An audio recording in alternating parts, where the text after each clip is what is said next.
Soc Sílvia Grau Sánchez, fisioterapeuta especialitzada en sòl pèlvic. Jo volia explicar-vos què és la incontinència urinària.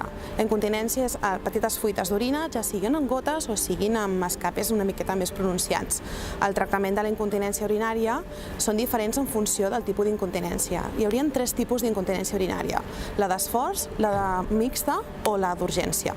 Amb la d'esforç intervindria la tos, el córrer, el saltar, aquestes petites escapes d'orina que succeeixen durant aquest procés.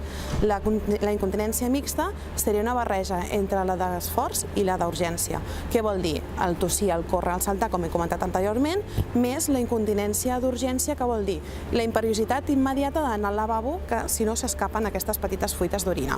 I la d'urgència és aquesta urgència miccional, que si tu no vas anar al lavabo, hi ha aquestes petites escapes. També es produeix, per exemple, a l'estar fregant els plats o estar en contacte amb l'aigua, es produeix aquesta sensació de voler orinar.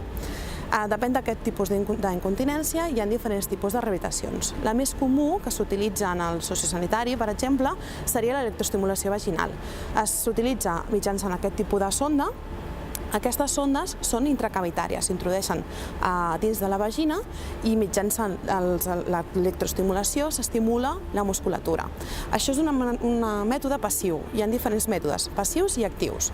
Aquest és un, després hi ha les boles xines, que també són passives, i de manera activa són els exercicis de Kegel, l'estimulació del transvers, que és la musculatura de l'abdomen, i també, ara estan una miqueta més de modes, que són més conegudes, les hipopressives.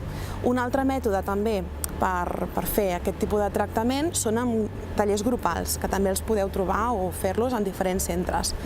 La rehabilitació del sòl pèlvic també es pot utilitzar en pre o postpart.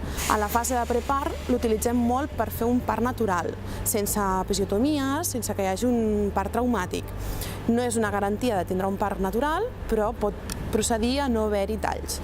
Llavors, el mètode que utilitzem, per exemple, per ensenyar-vos un, és l'Epino. Aquest és l'aparell que s'utilitza.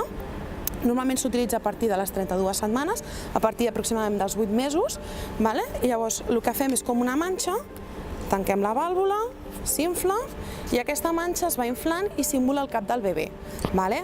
S'arriba aproximadament 8, 9, depèn de la mamà i depèn del temps que et vingui abans del part. Un altre mètode també és el massatge perineal. Tots aquests massatges perineals que pot fer inclús la parella, podeu anar al fisioterapeuta especialitzat en sòl pèlvic per realitzar-lo, es poden utilitzar per evitar aquests talls abans de tindre el bebè. I un cop ja heu tingut el bebè, també es pot vindre al fisioterapeuta especialitzat per treballar totes les cicatrius després del postpart. Totes aquestes cicatrius que poden haver-hi d'un fòrceps, unes ventoses, una episiotomia.